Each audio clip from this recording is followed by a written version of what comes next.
Olá, meu nome é Daniela, sou nutricionista, trabalho na Nestlé, sou consultora científica e para aqueles que não me conhecem, eu sou nutricionista formada e trabalhei com crianças há mais de 15 anos em hospitais e em clínicas pediátricas.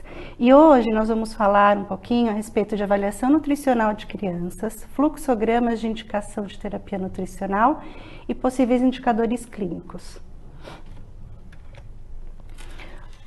Para falar um pouquinho sobre avaliação nutricional, é importante nós lembrarmos que a avaliação nutricional é um instrumento essencial para o profissional nutricionista para que ele conheça as condições de saúde, nutrição e, além disso, monitorar e diagnosticar os distúrbios nutricionais na criança.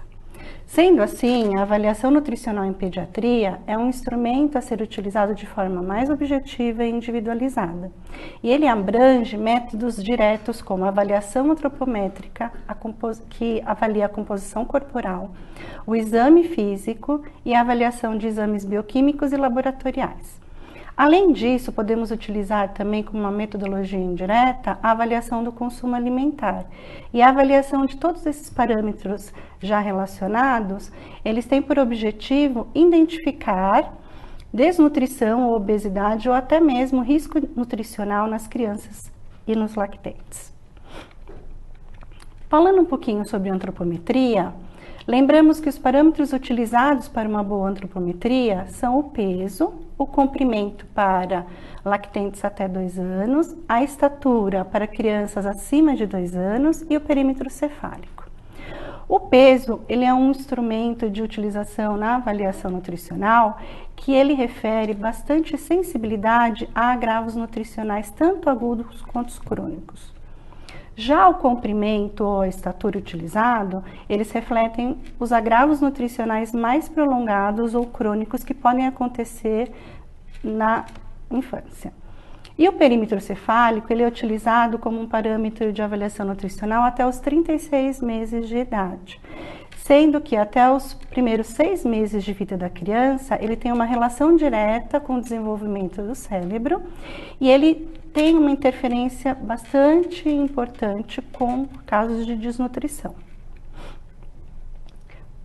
Para somar-se a esses parâmetros já conversados, nós temos também outros parâmetros que podemos utilizar, como as circunferências e as pregas cutâneas, que são parâmetros muito utilizados na impossibilidade da aferição de peso e estatura em crianças. As circunferências, elas são utilizadas como um indicador de risco de desnutrição e obesidade, que está associado a algumas doenças ou alguns agravos de saúde da criança. E as mais utilizadas são a circunferência braquial e abdominal. Com relação às pregas cutâneas, elas são parâmetros de aferição mais direta de composição corpórea, tanto de massa magra como de massa gorda. E as mais utilizadas para crianças são a prega cutânea tricipital e a prega cutânea subescapular. Dando sequência à antropometria, vamos ver agora quais são os principais instrumentos utilizados para os lactentes, que são crianças nascidas e que completam os seus 2 anos. Inicialmente, a avaliação inicial dos lactentes inicia-se logo após o seu nascimento e aonde podemos estar utilizando como um referencial para a avaliação nutricional o seu peso ao nascer, mediante a sua idade gestacional. Tendo como base um recém-nascido termo acima de 37 semanas de gestação, nós podemos utilizar as curvas de Battaglia e Lubchenco como um referencial para avaliação desse peso, e esse peso ele é classificado de acordo com um percentil. Então vemos aqui na tabela de Marcondes e colaboradores como a gente pode estar classificando esse peso ao nascer. Importante dizer que esse é um referencial inicial para iniciarmos todas as avaliações nutricionais dessa criança ao longo da sua fase de desenvolvimento. O peso para lactentes, ele é obtido através do uso de uma balança tipo pesa-bebê, que pode ser mecânica ou eletrônica, Esse recém-nascido, ele é posicionado sobre a balança de forma a ficar confortável, totalmente despido. E se ele sentir frio, nós podemos estar envolvendo ele num cobertor, desde que esse tenha sido utilizado anteriormente para tarar essa balança. É interessante dizer que essa balança, ela tem divisões, né, de 5 a 10 gramas para se tornar mais precisa possível na aferição desse parâmetro. E lembrar que nos primeiros dias após o nascimento, esse recém-nascido ele pode vir a apresentar uma perda de até 10% do seu peso de nascimento, mas que em condições normais de crescimento e desenvolvimento podem ser recuperados até o 10º dia de vida. Com relação ao comprimento para lactentes, este parâmetro ele pode ser aferido através de um infantômetro ou uma régua antropométrica milimetrada, onde nós necessitaremos de 2 examinadores, os quais um posicionará a criança próximo da cabeceira fixa, onde sua cabeça deverá estar encostada nesse referencial, e ele vai aconchegar essa criança de forma que ela fique em uma posição mais vertical. E o segundo examinador, ele vai posicionar as pernas dessa criança de forma reta e com os pés formando um ângulo de 90 graus com o cursor inferior do equipamento. Outra medida bastante utilizada para os lactentes é o perímetro cefálico, onde ele é medido através de uma fita inelástica, que é colocada acima da sobrancelha da criança.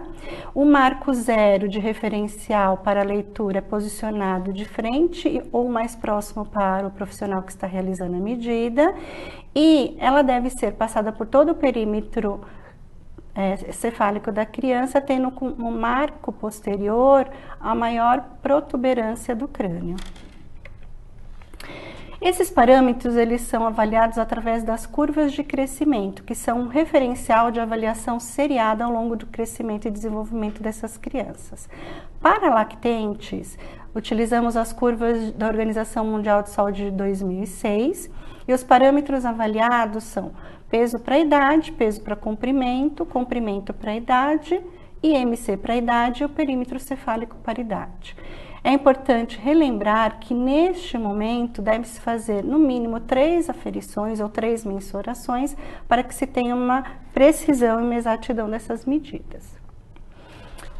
Outro instrumento que pode ser utilizado para fazer a classificação, desses parâmetros para as crianças é a utilização de um programa, que é o Programa da Organização Mundial de Saúde, que utiliza como referencial as curvas de OMS de 2006, onde você insere a data da aferição da medida, a data de nascimento da criança, peso e estatura, e ele traz para a gente o referencial de percentis ou score Z para a classificação dessa criança.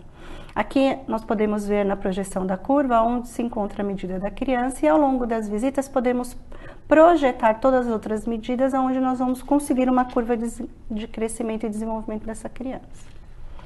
Como interpretar esses índices antropométricos? Então, o peso para a idade, ele expressa a relação direta entre a massa corporal e a idade da criança, mas ele pode avaliar um grau de desnutrição, mas não é um déficit que pode ser determinado como recente ou a longo prazo.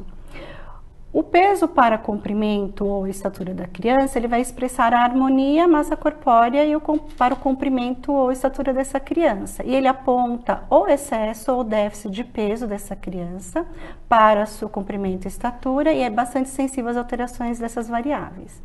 O IMC para a idade expressa a relação entre a massa corpórea, o comprimento ou a estatura dessa criança, e ele identifica o excesso de peso. E a estatura para a idade, ou comprimento para a idade, ele é um parâmetro bastante utilizado para identificar efeitos cumulativos em situações da saúde e nutrição da criança, podendo ser caracterizado como incursões ou alterações na nutrição ao longo de um certo tempo, considerando-se uma condição mais crônica de alteração desses parâmetros. E o perímetro encefálico, como nós vimos anteriormente, até o 6º mês de vida da criança, reflete diretamente o seu desenvolvimento cerebral, mas também pode ser utilizado como um parâmetro de avaliação até os 2 anos. Então, esses são os índices que nós avaliamos para lactentes, que são os recomendados pela Organização Mundial de Saúde e pelo Ministério da Saúde e a Sociedade Brasileira de Pediatria.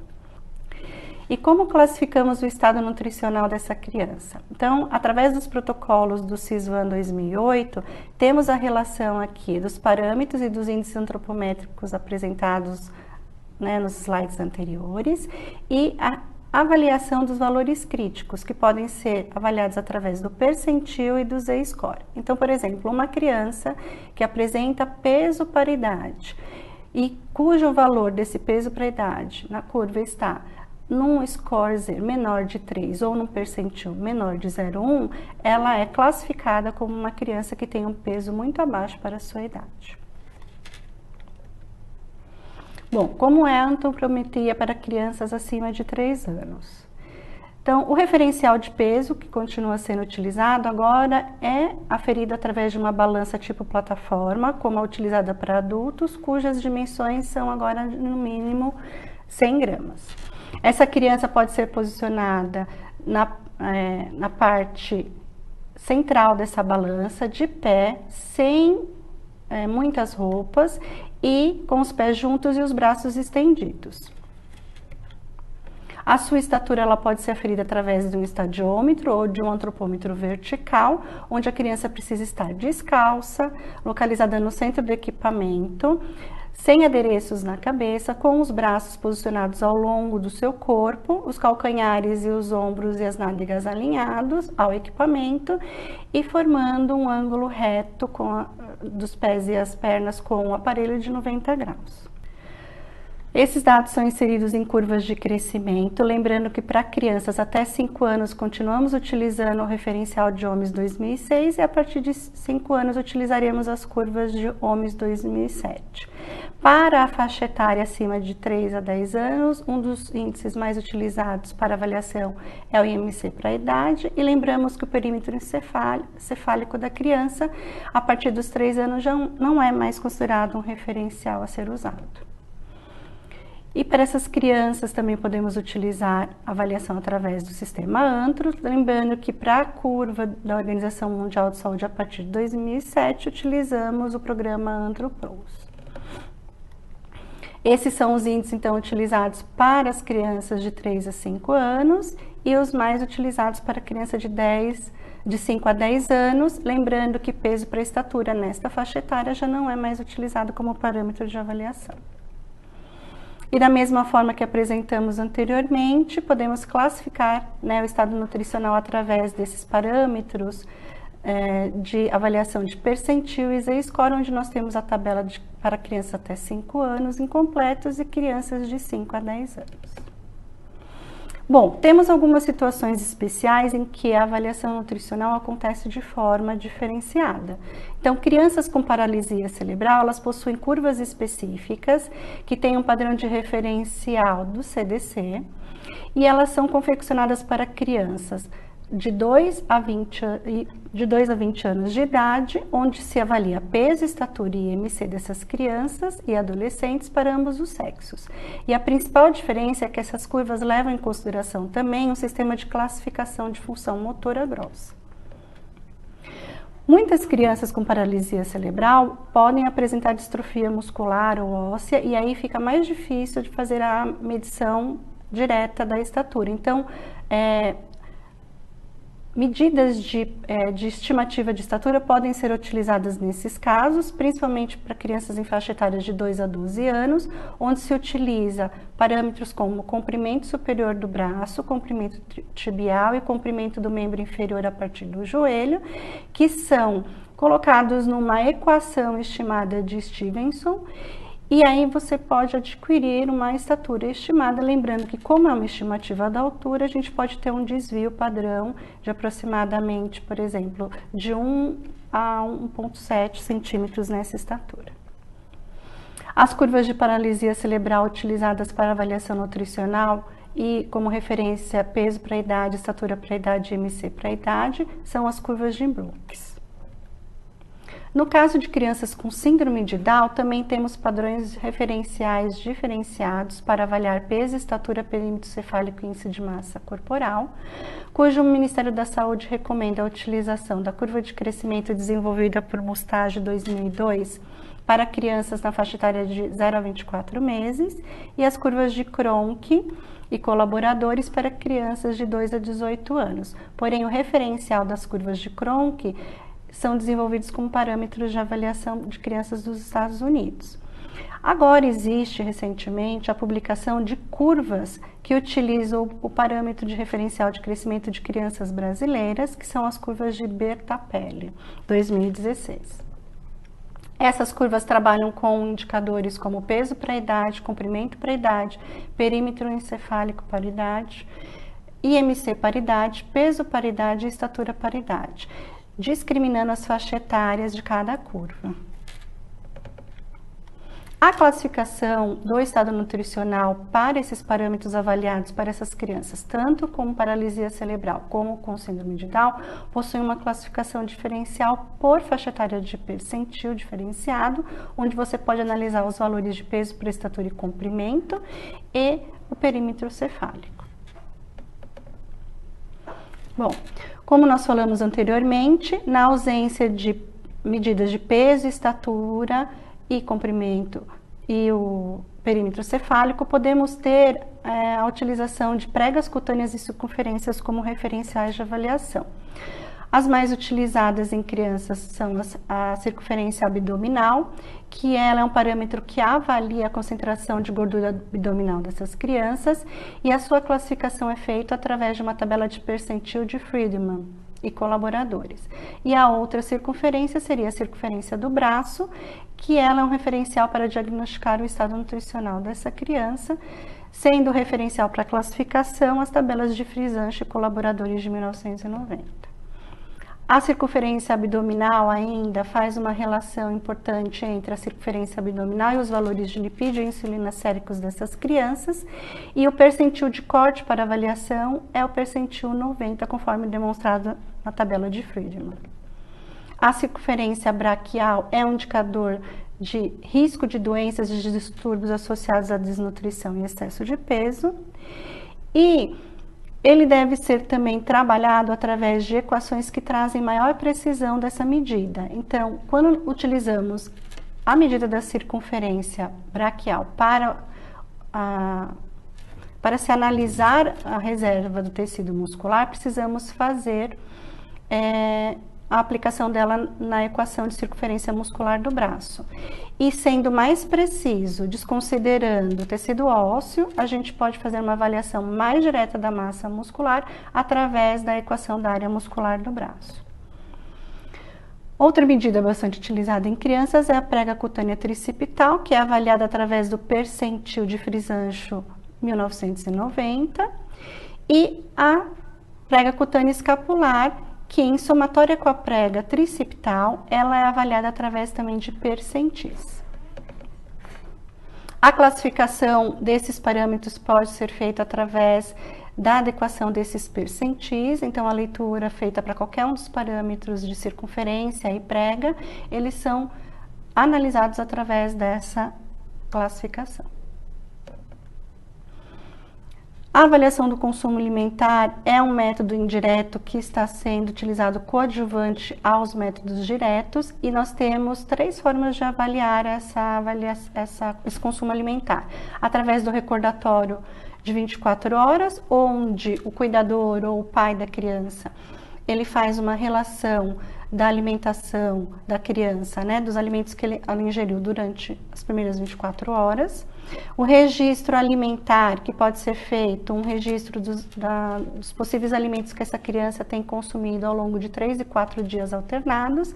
E a frequência alimentar, que é uma estimativa da frequência de vezes que os grupos alimentares aparecem na alimentação dessa criança.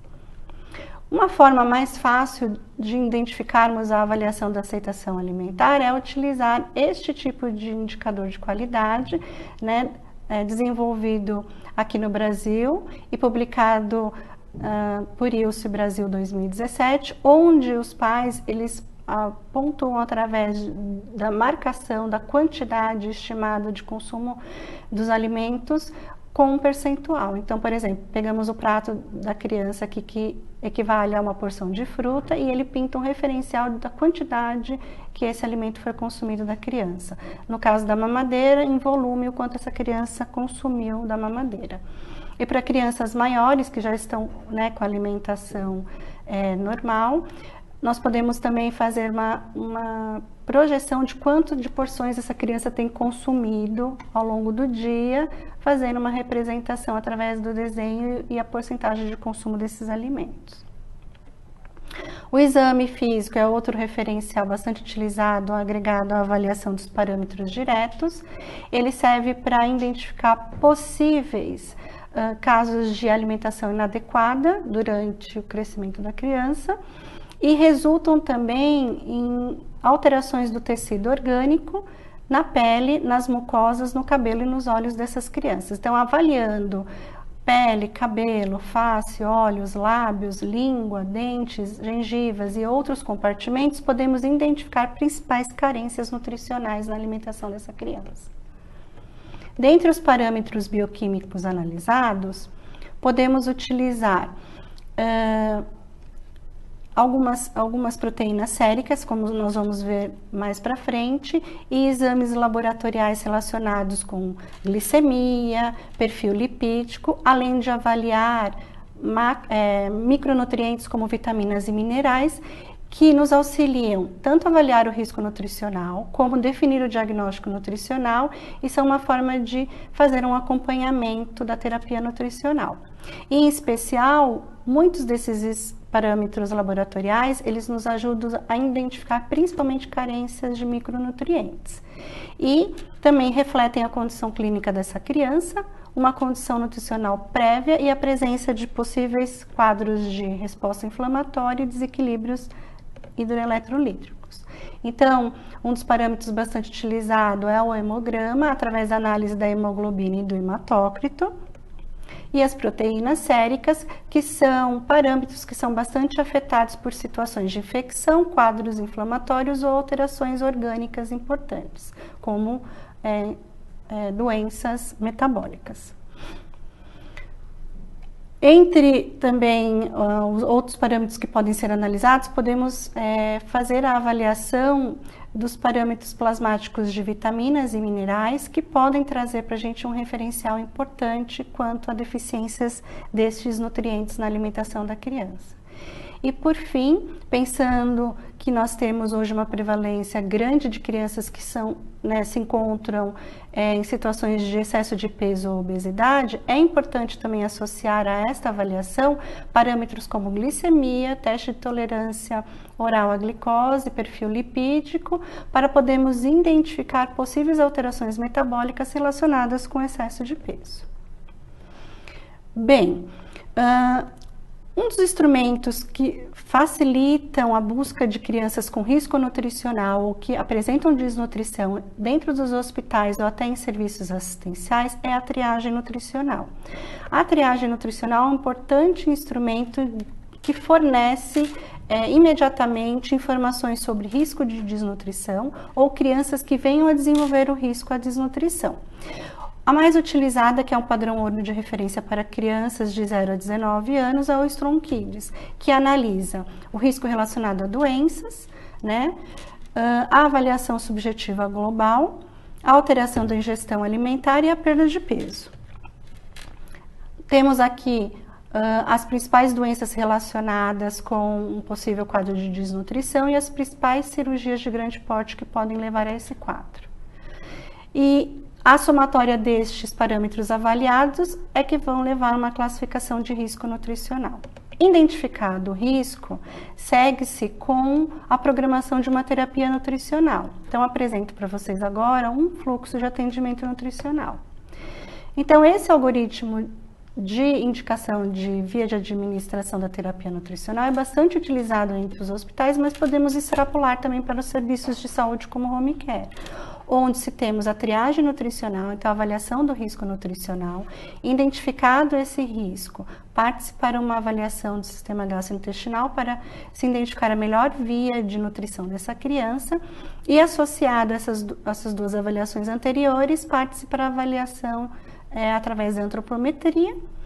Identificado o estado nutricional dessa criança, define-se qual é também a sua ingestão e associando a antropometria, anamnese alimentar, mais os parâmetros, né, de avaliação do trato gastrointestinal, define-se o tipo de terapia que essa criança vai seguir. Se será uma terapia oral ou necessitará de uma suplementação através de via enteral ou oral. E como nós vamos mensurar se toda a avaliação nutricional e toda a terapia nutricional tem repercutindo em bons resultados para a criança? Então, podemos utilizar os indicadores clínicos. Esses indicadores clínicos, eles têm a principal função trazer dados importantes sobre risco nutricional, como está sendo a aceitação da terapia nutricional e como está sendo o desfecho da terapia nutricional escolhida. Então, entre eles, eu trago 3 indicadores, publicados hoje também pelo Wilson, em 2017, por profissionais de hospitais aqui de São Paulo, mas que também, como eu já disse, pode ser extrapolados para o uso no home care e em outros serviços de saúde. E entre eles, nós temos a taxa de realização do risco nutricional, que é um indicador importante para triar os pacientes nas primeiras 24 horas de admissão no serviço de saúde, aqueles pacientes que venham apresentar algum critério de risco nutricional. O objetivo desse indicador é identificar esses pacientes o mais rapidamente possível para que, de forma imediata, possamos priorizar o seu atendimento e iniciar uma terapia nutricional adequada. E a meta de avaliação desses pacientes é de 80%, ou seja, 80% dos pacientes que entram na admissão hoje de um serviço, né, de saúde e que precisam receber terapia nutricional precisam ser identificados para se proceder à terapia nutricional imediata. Outro indicador bastante utilizado é a taxa de realização de anamnese alimentar inicial, que é uma importante ferramenta tanto para o diagnóstico nutricional como para o estabelecimento do plano terapêutico durante a hospitalização ou todo o acompanhamento dessa criança num serviço de saúde. E ele avalia a adequação quantitativa e qualitativa da ingestão alimentar dessa criança durante esse período de acompanhamento. E as primeiras 72 horas são muito importantes para avaliar se as metas da terapia nutricional e o plano alimentar que foram desenvolvidos para restabelecer ou manter o estado nutricional dessa criança estão sendo atingidos. E, se necessário, traçar ações para que se haja uma melhoria desse consumo alimentar. E, por fim, a taxa de reavaliação nutricional periódica, que nada mais é que um instrumento para que se avalie se essa terapia nutricional escolhida, ela está atingindo o objetivo proposto no início da terapia, mantendo ou recuperando o estado nutricional dessas crianças, e também é importante para que os profissionais que estão atendendo essa criança verifiquem o quanto essa criança está tendo de melhora clínica e, se necessário, fazer possíveis alterações nessa conduta e seguir com acompanhamento a fim de promover uma recuperação ou uma manutenção do estado nutricional dessa criança. Assim como a triagem nutricional, onde 80% dos pacientes ou mais devem ser identificados com risco, precisamos também ter uma meta de mais ou menos 80% dos pacientes que estão seguindo com uma terapia que está adequada ao seu estado nutricional, mantendo a sua manutenção e recuperação do estado nutricional. Bom, depois de falarmos bastante sobre avaliação nutricional de crianças, gostaria de deixar para vocês aqui 2 informações muito importantes. A identificação e a intervenção precoce da desnutrição são ferramentas importantes e recomendadas para se estabelecer a conduta nutricional mais apropriada e o melhor desfecho clínico para esses pacientes pediátricos. Mas não esquecemos que o profissional que está capacitado e habilitado para desenvolver a avaliação nutricional é o profissional nutricionista. como está descrito nas suas atividades na resolução do Conselho Federal de Nutrição de 2018, ele é o profissional que consegue realizar a triagem do risco nutricional desses pacientes, tanto em hospital como em ambulatórios como no home care, em serviços de assistência nutricional como geral, bem como é o profissional que é capaz de elaborar o diagnóstico nutricional, fazer uma avaliação mais precisa e estabelecer a prescrição dietética mais adequada para se ter um desfecho clínico adequado para essas crianças. Recomendo também que vocês leiam, né, o material da campanha Diga Não à Desnutrição Kids da Brasp de 2019, que nos traz bastante informações de como podemos proceder com toda essa metodologia de identificação de risco e avaliação nutricional dessas crianças, a fim de prevenirmos a desnutrição nesses ambientes de atendimento, tanto hospitalar como no home care e outros serviços de saúde. Agradeço a vocês, né, pela atenção no dia de hoje. Deixo para vocês aqui as referências que foram utilizadas em aula e vocês receberão também outras através do departamento científico da Nestlé. E deixo o meu contato à disposição para possíveis dúvidas. Muito obrigada.